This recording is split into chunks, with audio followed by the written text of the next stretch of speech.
my precision is hitting, yup. Greatness is a decision, my precision is hitting, yup. I struggle on the grind, but all they see is the last touch. I struggle on the grind, but all they see is the last touch. Greatness is a decision, my precision is hitting, yup. Greatness is a decision, my precision is hitting, yup. I'm from a dark city with those who ill and could blast. One from a dark city with those who ill and could blast. Says recorded. So man, your hair's a lot longer than last time we talked.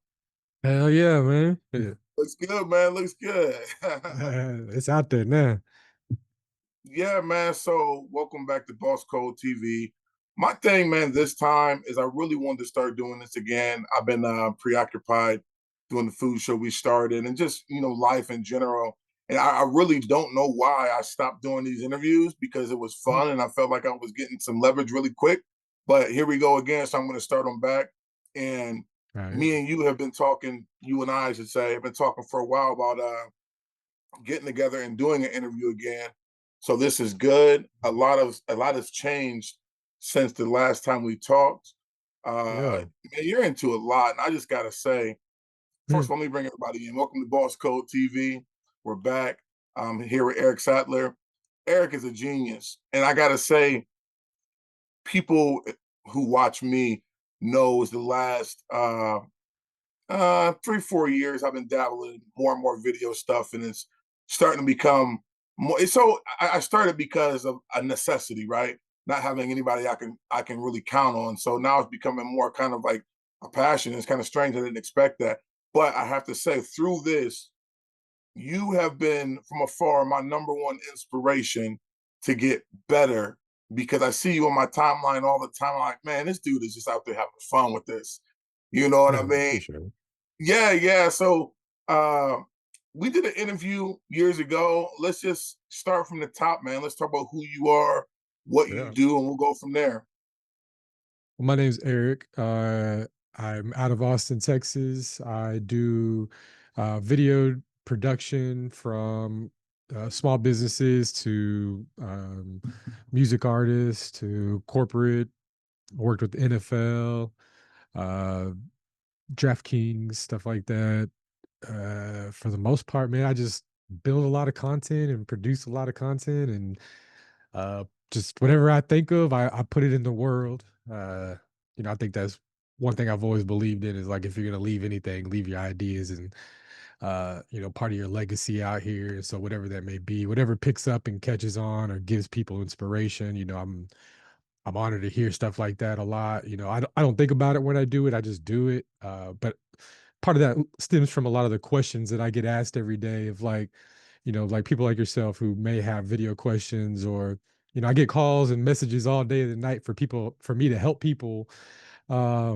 Whether it be with like videos or like you said, like some techie AI thing, or like today I'm about to go help a buddy recover his YouTube account and stuff like that. So, it's like little things like that, people reach out to me. So I'm always learning and always trying to figure out things because you never know when somebody has a problem. And, I love helping people. So it all kind of goes hands in hand with me just becoming more acclimated to the world changing, and being more advanced and being able to translate it to people from my community who may not understand, the lingo or the conversations of big wigs or whatever like that, learning how to translate that and give it to people in a, small doses of information. It's been very beneficial for my career and, helped me live a good entrepreneurial life. So, shout out to everybody who supported me through the way.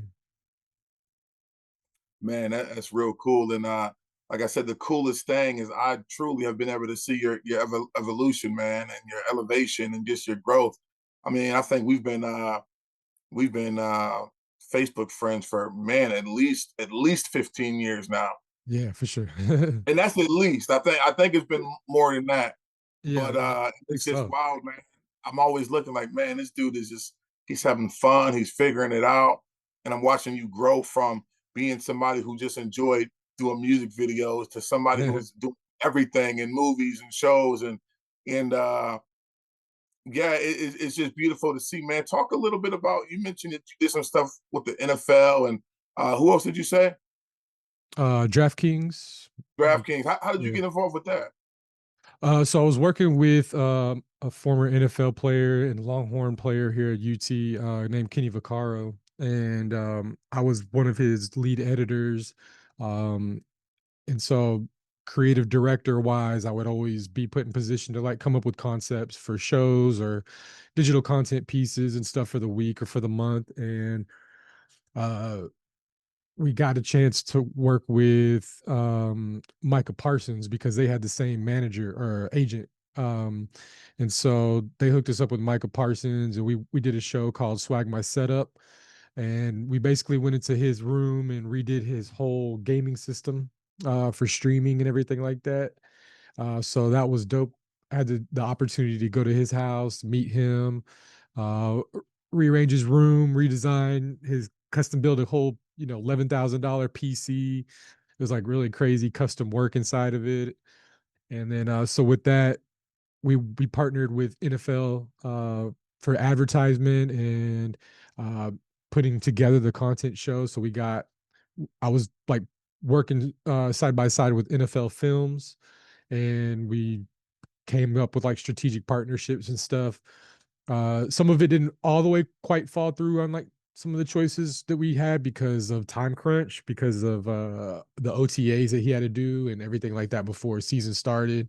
So like some of the sponsorships didn't have time to get together like custom packages for him. So they ended up we got everything sponsored though, like the room, seat, the chair, the holograms, some of the custom parts for the computer, the mats, the game, the system, the lighting, and all that stuff. So we got all those sponsorships and partnerships, and I handled some of those personally with them and try to help build some of those like concept pieces of, all right, we could deliver this deliverable to this partner, and then they negotiated how we delivered that stuff, but I had to be in position of like, all right, this is what we can and can't do. This is how we're gonna do it. Because I was like a two man crew. Me and my buddy Ryan, he was doing the sound audio, the audio for me, and so like I was in there filming, directing, editing. I had to do it all in like less than a week and everything like that. So that one's called Swag My Setup. It's on YouTube or my webpage, envisionfilms.com.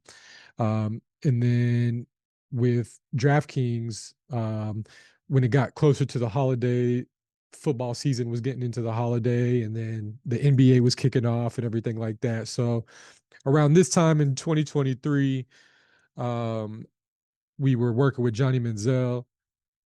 We filmed like 7 DraftKings commercials. I think they picked up 4 of them. We did them all in like 48 hours. So, it was like he Wow. came down, we filmed 3 of them. They loved those 3. Then Thanksgiving came, he came down, we filmed another 4 at Kenny's house, and you can see those. They had those on the DraftKings. Those are on my website too. But yeah, so we got to like partner with directly with DraftKings, talking directly with their team and building all the concepts and the deals that he was given using his code money season and all kinds of stuff like that. So that was all in like a year span from 2023 to the top of 2024. Yeah. Man, that's wild. First of all, my son and I are all Packer fans over here. So when I tell him you got to work with Micah Parsons, he's going to be all on it.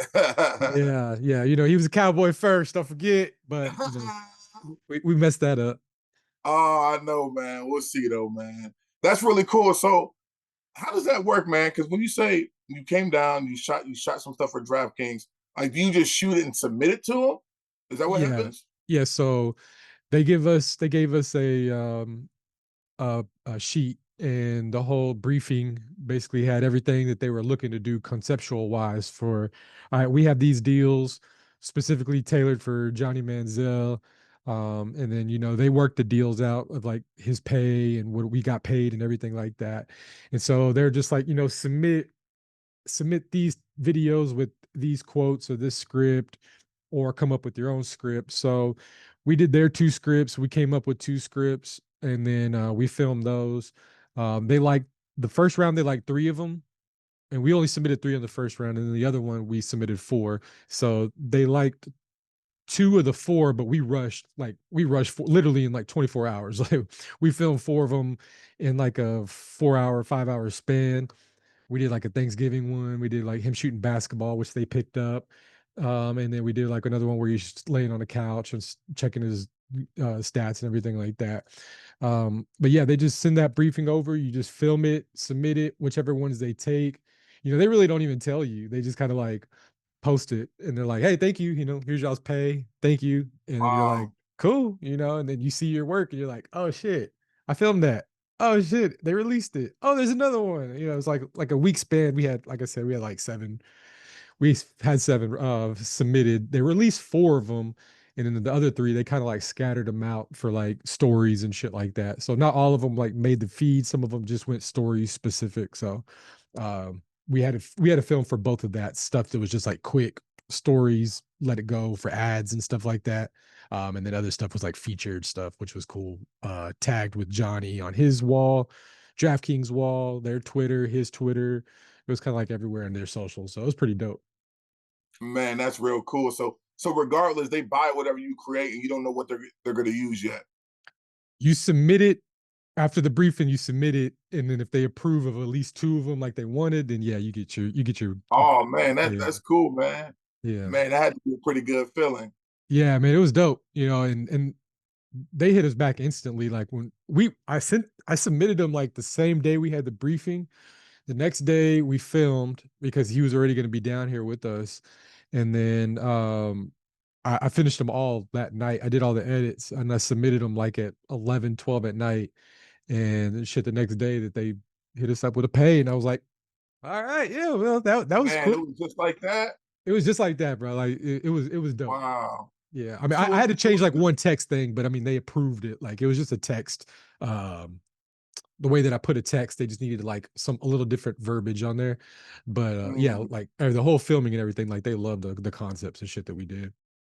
wow. So in that situation, do you think your promptness is what kind of sold the deal? Like got right into it and got it done? Yeah, yeah, just having an idea, like, we were kind of like briefed with it, like, hey, we're gonna have an opportunity to do this with Johnny Manziel. Think of some concepts like we can do, and then we between inside the team and stuff, we all delegated like, all right, let's do this, let's do this. Um, at the time it was just me, Kenny, and my boy Ryan. It was just us three leading like the whole thing for the content and everything. So, we had some ideas like, hey, Kenny, let's use your house. You have a theater. We'll do this, this, and this. Then we did like like a fake shopping scene because in the warehouse we had like a clothing section where like all the sponsors and stuff would give us clothing or we would submit clothing out to team members and shit. So we had like all shirts and some of Kenny's stuff that he brought from his closet. And yeah, we just acted like he was shopping. Johnny was shopping inside of there. And then he did like $50, oh no, 500 for a jacket. Oh, I could just do this on my bet, so he kind of did that with the thing. And um yeah, it was just little stuff like little concepts that we had of just stuff we could film the same day that he was going to be here. We didn't have to like get out of his time schedule and, like, oh, we need you for 5 hours to go film. It's like, now we really needed you like 30 minutes for shot, just go over the Wow. script. Yeah, yeah. We sent him the scripts and everything when the inner team approved, we sent it to Johnny. So he was already ahead of the game. And Johnny's like really fucking good, bro. Like Johnny's really good at scripts and being in character and shit like that. Like he got that shit down to a T, man. So he made it Wow. really easy to work with. Um, yeah, man. Like we knocked them out quick. And so yeah, I was just hyped to have. I still got all the raw footage and everything, but like we were just hyped to have him, working with us and shit. We got his number. He followed me on socials and shit like that. So it was dope, like all around Man, that's experience. cool. Now, once you sell that stuff off, I imagine you're not allowed to do anything with that raw footage because it belongs to them at that point, right? Yeah, raw footage I can't fuck with, but the final deliverable I can share and do everything like that. So yeah, in contractually, yes.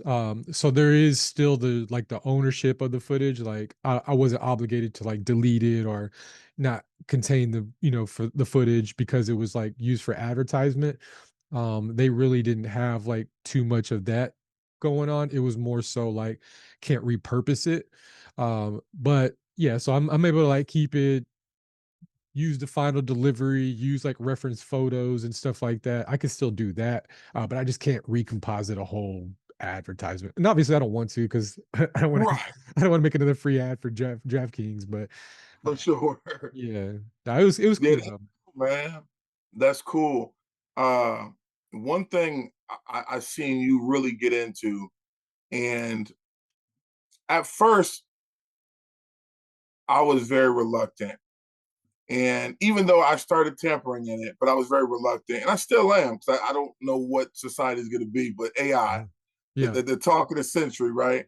Oh yeah. Uh, I started seeing you post about it heavily, and you were really breaking it down to people more like, okay, this isn't something to be afraid of.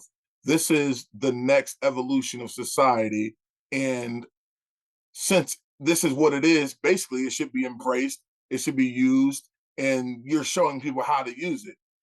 And I Mhm. think that's really cool because there's a lot of fears with AI. I actually did I sit up at night and I just do research on stuff sometimes, man, and just try to figure out where the world is going. But Yeah. they've been using AI since like I think I said 65 or something like that. They put the first, it might have been even further back than that, but they started tempering the AI so long ago.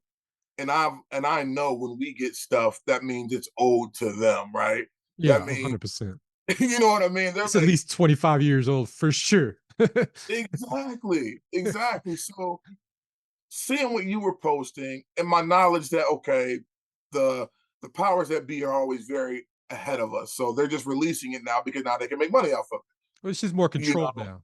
It's not as like Android, right, was open source when it first came out, and they were hacking everything. They're hacking, and I don't mean like hacking like a security safety. I'm just meaning like your average Joe can go in there, get free internet, get free apps, can take people's apps, dissect them, copy them, make something else. So that's why like the Android security was such a big quote unquote thing with Apple's because like Apple, you can't go in there and you can't fuck with shit because you can't install, you can't put a song on there, a ringtone, like nothing. But then you go on Android, it's just like, oh, it's like a fucking computer. You could do whatever. If you can code it, if you can think of it, you can, it's Linux. So obviously, if you could just make it and put it on Android, you can make it happen. That was the Yeah. fear of what, cell phones were becoming. And they took our batteries away, they took everything. They're like, nah, we won't fuck all that. Mm. But that's just So how you AI think worked.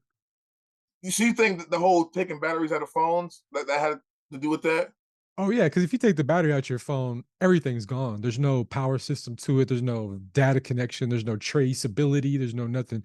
So the conspiracy me is like the safety precautions after 9/11 and everything like that were, started getting ramped up in the technology, and then Big Brother came out even heavier, and then now there are security cameras in every corner. Now Yeah. they can trace you around the corner for all they care. They're connecting like I just got a notification on my Ring doorbell that they're doing a neighborhood watch for pets. And so What? they could, if you allow them to, you could tap into, anybody could tap into your Ring camera just to find out if their pets were in your area. What? Yeah, they just released that shit. I just got the notification on my phone. It's like, join in on the community watch for your neighborhood and allow people to look in your camera to find their dogs or whatever. And I'm like, fuck you. That's crazy. Do like Because all to that. me, like, so that's like, man, I'm like you, man. I'm a technology guy, man. From all this, all tampering with this, figuring this out, doing this, but it also frustrates me too because I see like so many issues with it. Like because the Yeah. better technology is, the more intrusive it is, right? And now it like that. That's nuts to me. Like to say, let us have access to your personal yard, your porch, so we can find some pets. Yeah. That's crazy to me. 100%. Fuck And the they're pet. using your love. They're using the public's love for animals to say, hey, let's intrude. Yeah. Get them in the soft spot, man. That's the ancient art of war, man. You just that's so that's why I was saying going back to your AI topic was that's how we get released our stuff later in the time is because they have to go through that and they have to figure out the whole push on like, okay, we're gonna release it. It's gonna be scary, but we're gonna use it for safety. Yeah. Oh, okay, we're gonna be able to monitor and find a robber who happens once in 3 months that may happen in, or a carjacking that may happen every night, right? So now we can trace every camera Yeah. and shit. So it does help. It's beneficial, but yeah, I mean, it's technology. Like you're not. It's like a gun. A gun is safety. It just depends who's using it. Who's are you Yeah. Yeah. firing it? Who's controlled? Who has the experience to handle a gun? Same thing with AI, man. And that's their fear when they release technology like that. Yeah, man. It's wild. I won't dive too deep into my other thoughts. I'll keep it. I'll keep everything happy. But yeah, man, I'm open. I was just impressed at how your views on it, and it kind of really. I'm. Let me just reiterate one more time. You don't know how much from afar you have helped me. I appreciate it. Like just watching, even watching the way you designed your website. I went back and I looked at it. I'm like, and it just opened something up in me, and it just helped me put mine. I mean, it really happens all the time, man. Help me put mine together better. Not, and it's not that I'm uh doing what you're doing, anything like that, but expanding my mind, right? Yeah. So you're really good at that, man. You're really good at seeing things and creating what they should be, what they could be, that serves you and the client and the user, you know. And I think that's the art of. I've always been a sales guy. I was just Right. thinking about this last night. The art of sales isn't that you sell, sell, sell. The art of sales is actually that both people are happy Yeah. and you make revenue off of what you do. You Yeah. know, Yeah. Yeah. And I putting together so I have a website called helpmefilm.com, and it's a calculator that I've been working on for so long. Basically just helps people from second guessing their prices based on average prices of videographers or content creators in the market, from beginner to people that I've worked on set with Walgreens and stuff like that, like real big sets. And then taking accountability, like my biggest payout on something that I may have gotten, so taking all that into consideration, and I've created this calculator just based on average. And the whole thought process behind this was, so many people ask me like, "Hey man, like I got this gig, how much you think I should charge?" And I'm like, I don't know. Like I honestly don't know how to tell somebody what they should charge. It's confidence, it's gear, it's expectations of client. I mean, there's so many factors in there. Do you have to hire more people? You know what I'm saying? So like I took this, I built this calculator, and was just over time in a spreadsheet. And I built all the calculations inside of it, and I would pass it along to my videographer friends. And I'm like, here, this is my prices, or this is like how I come up with my prices. Fill all this information for yourself and find your prices. And so like eventually I just like I'm gonna create a website. I'm just gonna create this app, with AI and all this shit. I can do it now. And so I built this app and I put it out there. But then I was trying to come up with like an online tutorial on like how to put it together, how to present it to people, get it out to the community and stuff like that. And in that conversation, I came up with that stuff about myself, like in that process of like, I'm building all this stuff to help people. And it's from the art of like sales and negotiation, was like, as a salesman, you want to be confident, you want to know your product, you want to be firm on your price, but you also want to let that person, your client, feel like they won. You don't want them to come back to you and be like, "Ah, man, he fucking twisted my arm and the service wasn't that great. I overpaid." Like you don't want that shit. But at the same time, there's like a little soften the blow when it's like, all right, cool. Like, yeah, I can meet you down to this price, and I can actually over deliver on this other stuff that doesn't, it's more affecting my time cost versus my sweat equity versus like financial cost. So I can go in there and work 2 more hours for maybe $100 less, but produce a shorter video, or not bring on a second cameraman or something like that. So where I'm able to give that client more deliverables, because now that's what kind of what everybody's just expecting. They really don't care about quality so much anymore. It's more about like what they're getting from that deliverable, a full product and some shorts, the raw footage, some photos, like all these additional things that they're trying to bring into it. So that price is not so much like labor power. We can actually go into some of that sweat equity and be like, okay, let me take some of this labor cost down. I'll give you a little bit more deliverable, but I only have to notch up this side of sweat equity just a little bit. You know, I'm not going to $500 more, maybe $150 more for an extra hour or an extra deliverable or something like that. So letting them win, losing on my price, but I'm not really losing. I'm just, because I know my prices, no matter how you move my scale, it's going to counterbalance with each other and we're both going to be like good. So that's what this calculator, to say all that, that's what the calculator kind of helped back in that process of thinking, is like, my numbers are this, but there's a plenty of negotiation room. We just have to figure out Mm, what it is.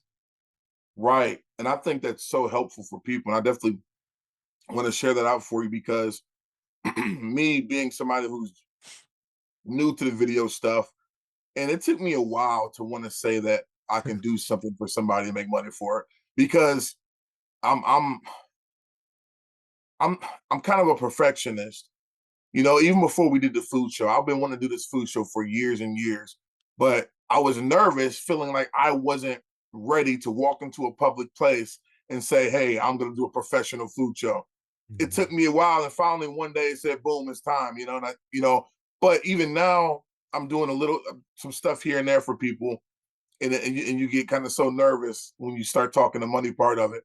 Mhm. Mhm. You know what I mean? And it's like you want to make money off of your craft, but you don't. In the video world, it's hard to gauge how much to you know what I mean? Yeah. Because it depends on what market you're in, right? Because a market like yours, right?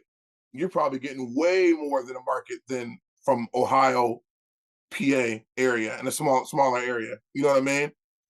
So it's really difficult to gauge what to charge because now everybody's a content creator, right? Yeah. Like even on Facebook, it calls everybody a content creator, if you notice in the Yeah. information section. Yeah. And they do that on purpose, right? And and that was the challenge with music too. That's why I kind of slowed down. I still always do music, but it's not really my passion anymore because of how difficult it is. Mhm. Because it's hard. No, nobody's a fan anymore because everybody's a creator. Yeah. So nobody says, "Hey, let me check this out." Mhm. They don't. I don't know. There's no fans anymore. Everybody's a creator, so that makes it difficult when setting a price too, because everybody feels like, well, I can just grab my phone. My homeboy got the Pro Max. I can go. You know what I Yeah. mean? I can Yeah. shoot something quick and come up with content. So, how did you? How did? Well, I mean, you've been doing this for a while, so you haven't really had to juggle that. That's kind of old news for you. But how It's do you? it's reoccurring, you know. It's Oh, a okay. yeah, it's a revolving door, man. It doesn't, it's never not gonna happen. You know, like people reach out to me with the intent to negotiate. That's just a understanding at this point in time. So that's why I built that calculator, because in that calculator, it gives you negotiation price levels. Like, you have a number, and this is saying, based on your gear usage for the shoot, the time, the labor, your experience, all that stuff, the market value, your expectation of profit, overhead, and expenses, and all that stuff is all calculated. So it gives you that price. Then it gives you three prices around that. They're all ahead of that price, but it's just a sliding scale from, I'm way over here to where I want to be, to where the client wants to be, which is more over here, but you know, where I want the client to be. And then worst case scenario, I go back to this number, because this is my guaranteed cost of everything. So that calculator helped me say, this number is here, but client facing, there's only three numbers. That fourth number is hidden, but these three numbers are going to be calculated. And this is what I'm going to deliver. I'm going to say, hey, we have three options. This option up here, it has everything you need plus more. Plus, you don't even have to think about it. Plus, I'm going to even give you your footage if you need it. Plus, we're going to have behind the scenes photos. We're going to build you a whole 30, 60, 90 days worth of content, whatever you need. This is your go-to right here. Then we have the middle part where it's, I'm going to be happy because I'm not going to have to bust my ass to work and deliver all this shit. And you're not going to have to break your pockets. That's Mm, that's our middle ground. This is where we want to be. Then we have that little lower tier where it's just like, I'm going to aim for here, but I have enough negotiation move to go down here. And I'm okay with being all this because, like I said, I'm going to balance back out my scale. You're going to get less labor, less camera angles, less sound quality. Not, I won't say less sound quality, less sound options of like having a boom operator and all this shit versus like Right. we'll get you a nice lav mic, wireless mic, lav you up. Sounds really good still. It's still our, good audio, but it's just not Mm. requiring us to have more hands on. So now I'm playing and sliding between those three prices. This fourth one is my emergency, like, nah, I really, my homie does it for $5 down the street kind of shit. It's like, all right, look, this is what it is. This is bare bones. This is me, my camera, and you'll get my shotgun mic. And all I'm gonna do is bring my camera and I'll give you all your footage. You're just really paying for my time and my gear. Mm. And that's gonna be my worst case, get it out the mud. But it already has my overhead, my all, so I'm still not losing, but the client's gonna win because they're gonna get me down to that price, which I And don't they're want to. choosing. Yeah, exactly. They're choosing to be down there, which is fine. Right. But I have something for you. It's the happy meal. It's the great value meal. It's the meat's already been cooked. It's pre-prepped. All I gotta do is package it and put it in the bag for you with your name and your receipt. That's fine. So that's kind of where that, like I said, that calculator helped me get through all of that because I love more no's sometimes because it just confirms like I'm standing on my shit, and then you'll get that one yes that solidifies, and that one yes probably paid 2 or 3 times double than what 3 of those no's were to cost for. Mm. So you really don't lose, you're just deciphering, and then that leads you to a different path, and that path they open up their clients and their side by side business partners or their people that they work with, and they're like, oh yeah, my video guy Eric. So my marketing doesn't have to be like, I'm the best goat videographer, I'm the music video director for all best music. I don't have to do that shit no more. People just want my work and they pay me and they hold it, and then I mark it just in case people forget. Like, I still do content over here. Don't forget about me. Right. I'm not out here braggadocious on the streets and shit like a music artist holding my sign up and say I do, free music here or nothing like that. But Right. I still target to that demographic because I still need business. I still need new customers. Somebody still hasn't seen a ad commercial that I did that I could do for their business, or a music video that I could do for the next song, or they don't know the mindset of like how to turn content because they're scared to get in front of a camera. They don't know I may offer some camera training so you can learn how to be in front of a camera, Wow. how to stream, so I create all these tools for my clients. Like, everything that I make is usually something that can help a potential client of mine. And that's how I move now, because I in this world is like solving problems. As a content creator, we're supposed to be solving problems. As a business, we're supposed to be solving problems. We're not supposed to sit here and be the entertainer and like, I want to be this. It's like, no, like, I'm here to solve a problem. I'm entertaining you, but I'm gonna educate you. I'm entertaining you, but I'm gonna go tell you how to fix your car. Like, those are the solutions people are just looking for now. So it's not so much like, who's the hottest influencer, who's the hottest this, who's the hottest that. It's like, who's giving me the most of what I'm looking for. I'm going to follow that person. So for you, even starting your food channel, I say remove all those titles of like professional or this or that. It's like, no, I got a food show that I'm just putting out. Whoever's going to catch it, whoever's going to find it, that's where I'm going to be. That's who they're going to come back. I don't even worry about anybody who's not going to watch it. That's what happens to a lot of content creators, is like, are people going to watch this or not? It's like, someone's going to watch it. Are they going to like it? Does it matter if they do or don't? No, I mean, it doesn't. You just have to create that content and just put it out. And, this day and age specifically, and I made a post about it, but I deleted it because I was like, I think it's too much sauce for everybody to have. But like, episodes are happening right now, and reality TV is happening every day for all of us right now. When you turn on that camera, film it, get into character, whatever you have to do, and put it out. Don't worry about if it makes sense. Don't worry about is it doing it. It's just make your episodes of your life. People are going to find attraction to it because everybody's looking for that connection again. And the way people Man, that's find, good. yeah, the way people are finding connection though is like watching people's daily lives. And if your daily life is sell, then people are going to know you as the car salesman of your neighborhood. Like people really just want to be in your house. They as much as they don't get out of their house and go to people's houses in real life, they'll go into your house on your phone in your social platforms because it's just everybody's For time. hours. Yeah, no, serious, 100%. I'm chilling with you in your fucking studio for hours watching you. Yeah. That's fine. Those are the viewers that you want.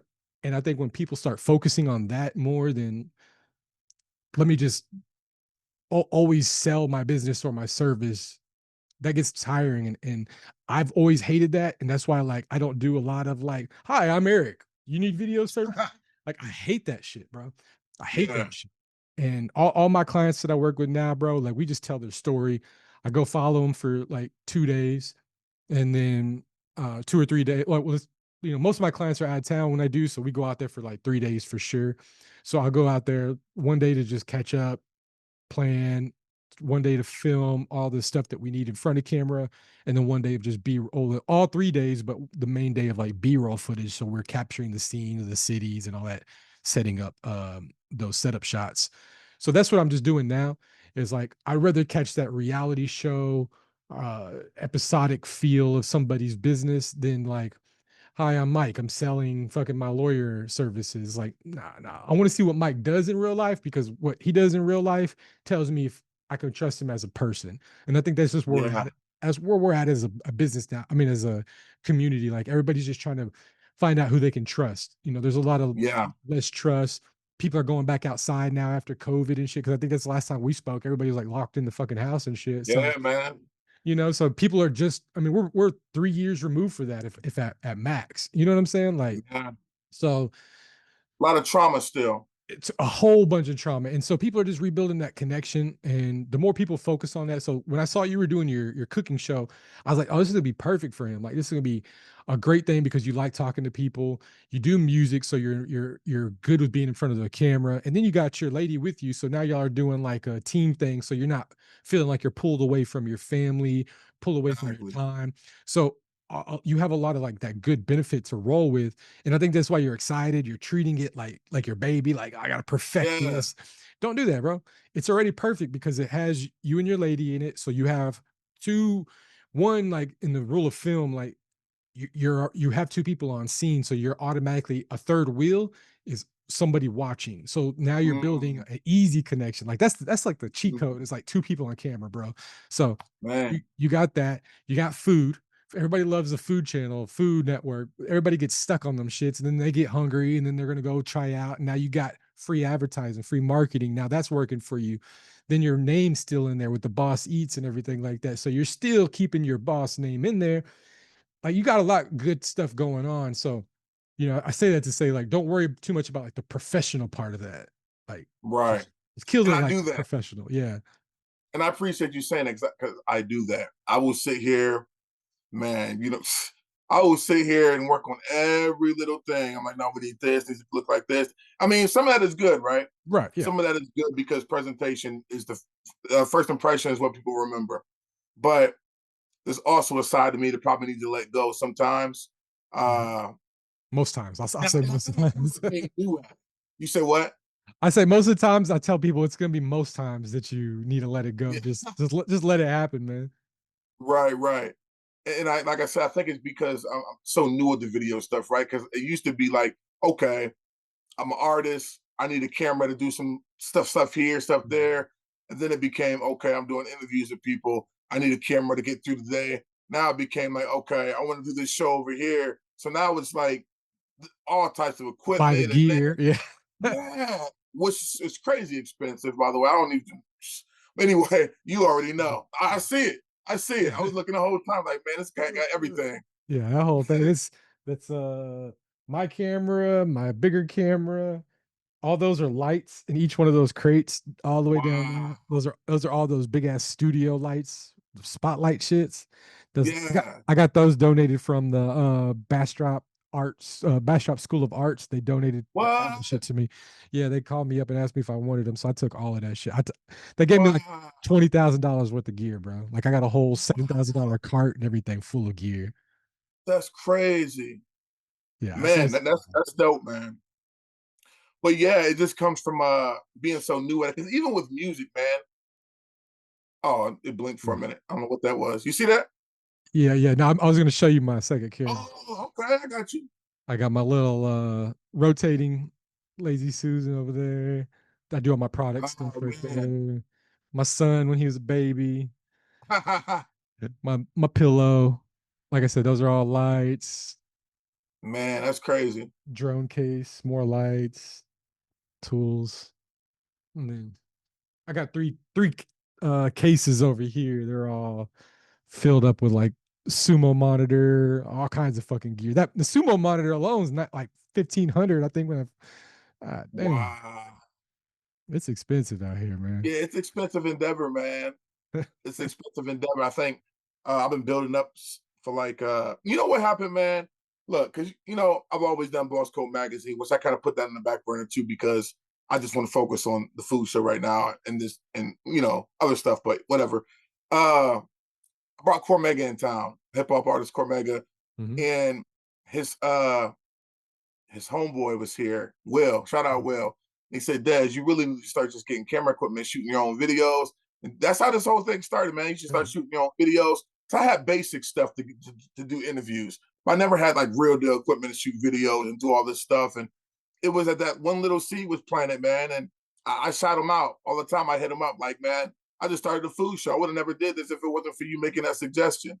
You Oh, know, yeah. sometimes you meet people, you know, and you never know what's going to come from that meeting. But that's what that was, man. It was Cormega's homeboy, man. He just say you should grab you a camera and just start doing your own music videos, and I did, man. And now we're doing so much more. So shout out to Will.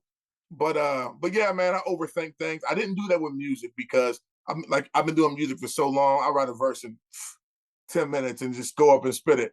I'm Yeah. comfortable with the video. I was like, and I like to be honest with people about fears, right? Because this show is all about the path to greatness. And some people think it's all about, oh, you're always getting stuff done, or you're always doing it. People tell me that all the time. I know you get that all the time too. Like, Yeah. oh, you're always everything you do, you're doing this, you're doing your thing. Man, you don't know how many times I'm scared before I do something. I still get scared. Yeah, every time. Like every time I put Mhm. out a video, every time I put, you know, like color grading, for me, that has been a very difficult thing to learn. And I'm getting much better at it now, but it's such a thing, right? Yeah. To figure out. But anyway, that's just an example. But yeah, uh, I love that you said don't overthink it. And you're right, because people just want content now. And what you said made sense that people aren't really looking for quality anymore. They're just looking for content. I believe that 100%. Uh, because everything is so fast now. Boom, Yeah. boom, boom. On to the next video. Yeah.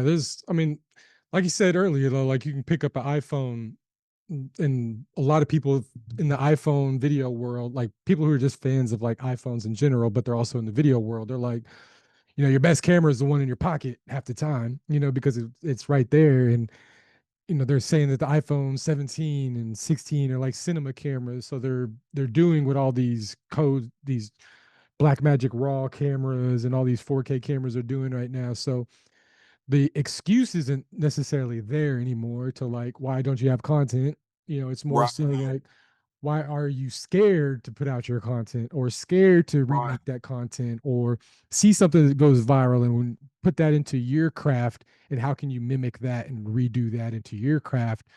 People are just scared. There's there's like an ego thing that goes in there where people don't want to be copycats. And I'm like, bro, you just got to copy. Everything's a copy. You're on the internet scrolling. You're getting fed so many yeah, ideas.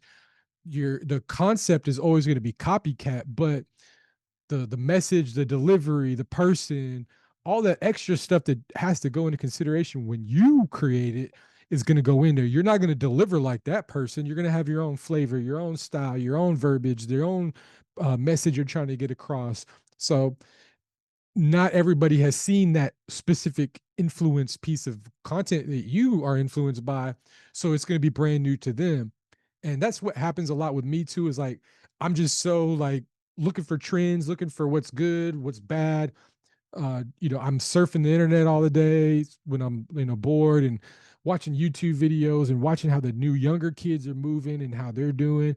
And so I'm just implementing that into there so I can still be relatable for the next 15 years, next 10 years. Yeah. The way things have been changing is like every 3 years, I try to give people a new trend.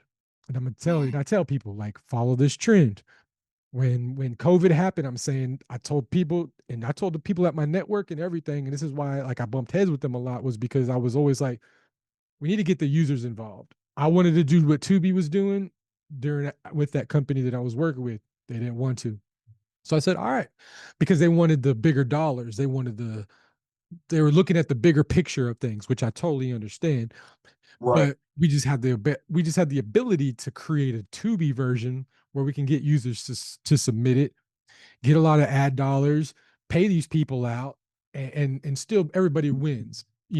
Right. It just didn't work out. So here 2023, people, even the company that I was working with Kenny and them, I was telling them like, bro, we got to stop doing this because they're paying influencers for the gaming and the streamers. That's what their partnerships were doing and stuff. And I told them, I was like, Right. we got to get you away from that influencer thing because you don't have influencer time to be in front of the camera all the time. We have to start telling your story because that's going to be the next thing. People are going to want to know the you, the why, the purpose. They're going to want to know all of this. And we did little things here and there. We did little interviews here and there, but the community of team that he was in, they didn't think like that. They're like, now we need influencers, we need brand and placements and all this shit. And I'm like, yeah, but that shit's gonna die soon. Like you're telling people to like travel through the fucking flea market and here, come buy this, buy this. That's what it feels like on social media. You know what I'm saying? And it gets tacky. It gets real fucking tacky for a brand. You know what I'm saying? And so when I was telling them in 2023, like, all right, well, I'm going to start transitioning to like the podcast. So people are telling their stories because it's about to be blowing up and all that stuff. And essentially it did. It became like the thing. Everybody had a podcast. My buddy has a whole business building podcast rooms still to this day. So it's like not dying, but even he's telling me some of these shows are the fizzle and the hype is gone because everybody's a podcaster with like, self-awareness and stuff like that going on. And I told him, I was like, well, start building sets to mimic more like talk shows and watch how that kind of transfers the way that it happens. So now that's what we're getting into now is like everybody's looking more into like, this is my show versus this is my podcast. This is right. So, like it's like an evolution of things. And you could see I'm not no genius or no like predicting the market. It's like watching stocks. I've been watching video stocks for my whole life. Like I'm watching how trends happen, and people who watch stocks and shit, they see like the dip, buy at the dip, and it's about to shoot back up. Same thing with video is like it was like influence, and then that shit dropped. And now it's like, well, what's next? And this peak is like storytelling. It's everybody wants to relearn everybody. They want to relearn the world. They want to find a connection. They want to find who they can relate to, who they could be a buddy with, who they can trust. Right. So that's what's just happening. And people need to start telling their version of their stories in their life because even if we all were to go tomorrow and Thanos snaps his finger and half of us lived and half of us didn't, our content is going to be on this internet. It's going to be out there. So it'll live on. You'll live on. So make that. You don't want to be the person, oh, he sold everybody's fucking product for him. Like, what was his product? That was my mindset for a while. I was like, I'm fucking making everybody's music videos. Where's my fucking music video? Where's my interview? Where's myself at? So that's what really changed my mind was like, after my brother passed away, like we've talked about that before, was like, what am I going to leave behind? And the whole thought of music videos just started killing me because it was like, damn, that's just other people's work. It's my work, but they're there to see them. They're not really there to see me. My fans don't click my videos. And 90% of the time, somebody's not going to look and see who shot the music video. Oh, 100%. And they don't, and then the people who are there for me, they don't really care about the artists or they don't prefer the music of choice that they're making. So they don't make it all the way through. So my analytics are looking bad. My numbers aren't big. My payouts aren't big. When I started creating shit for myself and doing the AI of myself and doing my interactions got more. I was averaging, 20K a day and shit like that. So now I'm like, oh, okay. Nice. I was right. Like I gotta start listening to myself sometimes. And so that changes my whole mindset over like the past 3 years. Man, yeah, that's heavy, man. Before we get out of here, I just want to touch on a few things. We talked about advertising, and you're right. Everything you do is like, hey, check this out. Hey, check this out. Hey, check this out. And I have this thing. I tell my wife and everybody, if I'm watching a YouTube video and your ad comes on, I'm never going to click on it because I'm absolutely annoyed that something is coming on while I'm trying to watch something. Something that's completely irrelevant to what I'm trying to watch. So sometimes ads don't work, right? And we live in a world now, no matter what you do, you're being advertised. You can't even pump gas. The screen comes on. Hey, did you ever think about this? Like, you can't be left alone no matter what you do. And you're right. People want that connection here because that does not feel like a connection. Yeah. That is not a human connection. To every time I hear about your brand, it's somebody going, hey, hey, hey, Yeah. instead of the actual story. Yeah. So I love that. Secondly, you said something about you talked about fixing problems, and that's what people don't understand in business. You're only successful if you solve a problem. Yeah. You know, you solve somebody's problem. You know, so yes, you're right about that. I'm thinking of all the things I want to touch on when you're talking.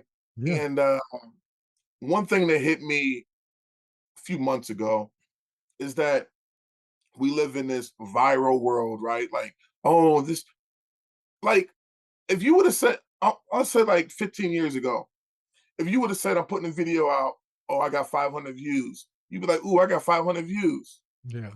But now it's like, I only got 500 views.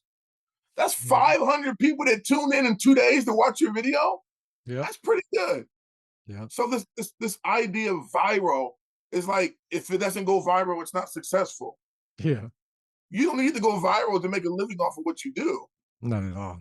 You can have a video hit 2K every video, and you can still get sponsorships, as long as whatever the case may be, people can still see you. But like, if I walked into a show, right now somebody say, hey, come perform down the street, and I walked in there and there was 500 people to hear my song, I'd be like, let's go. Yeah.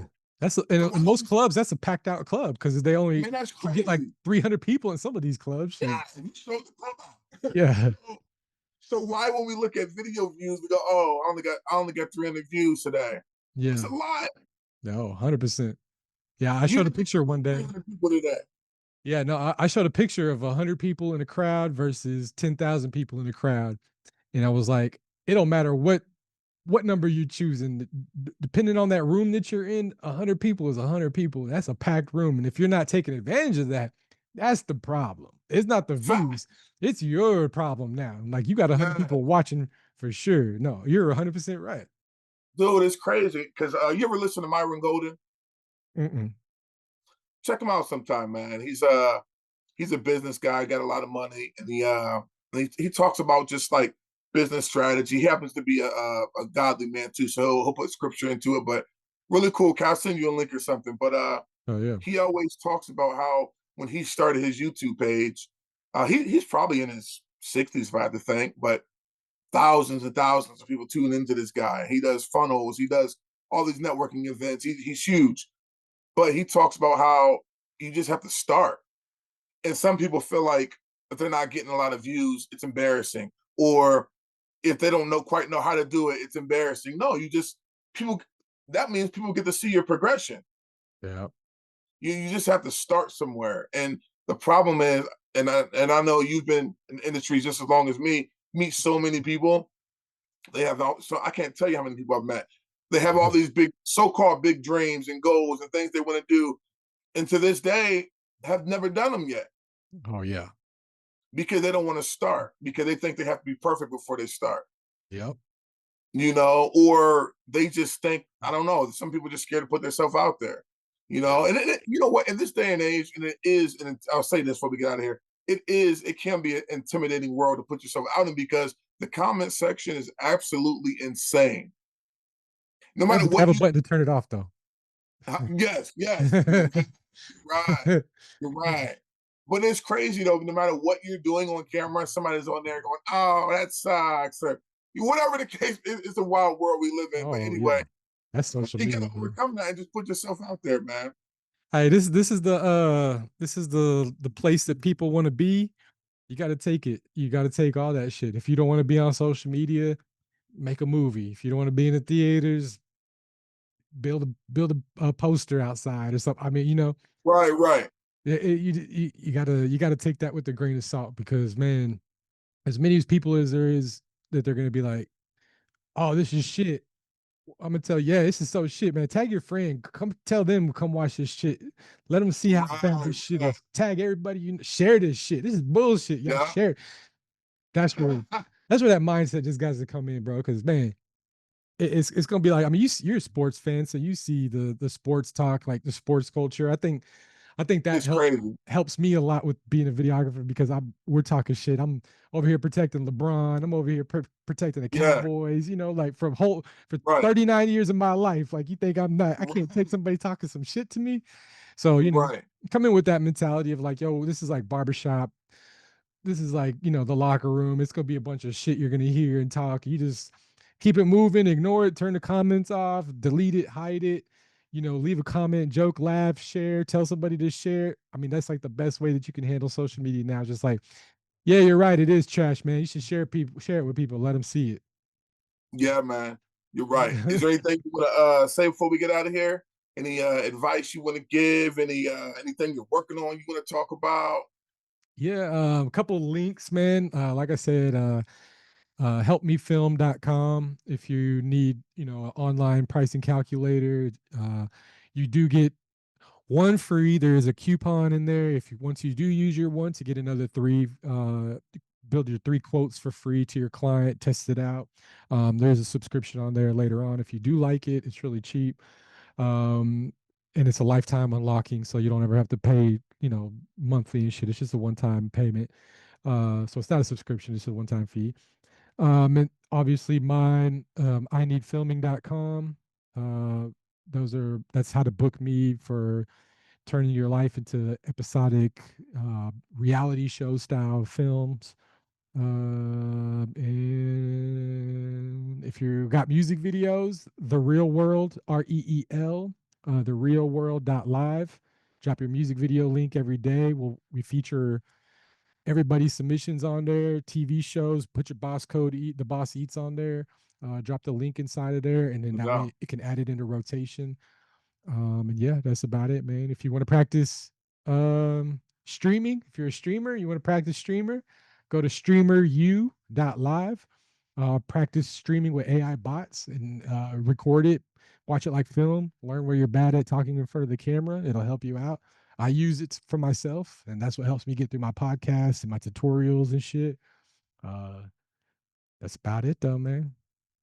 Man, all I know is if you're into any filming, getting into filming, content creation, you have no reason not to hit Eric up. He literally is the one-stop shop. A man full of knowledge. He's the guy. I'll text him random questions every now and then. Hey, how do I do this? And he's kind enough to let me know how to do it. So I appreciate that. But we appreciate you stopping by again, man. It's always a good conversation. We probably could have talked for 2-3 hours, to be honest. Let And me we know we when. will. Yeah, man. We'll just continue to do this as we grow, man. We Yeah. appreciate you, man.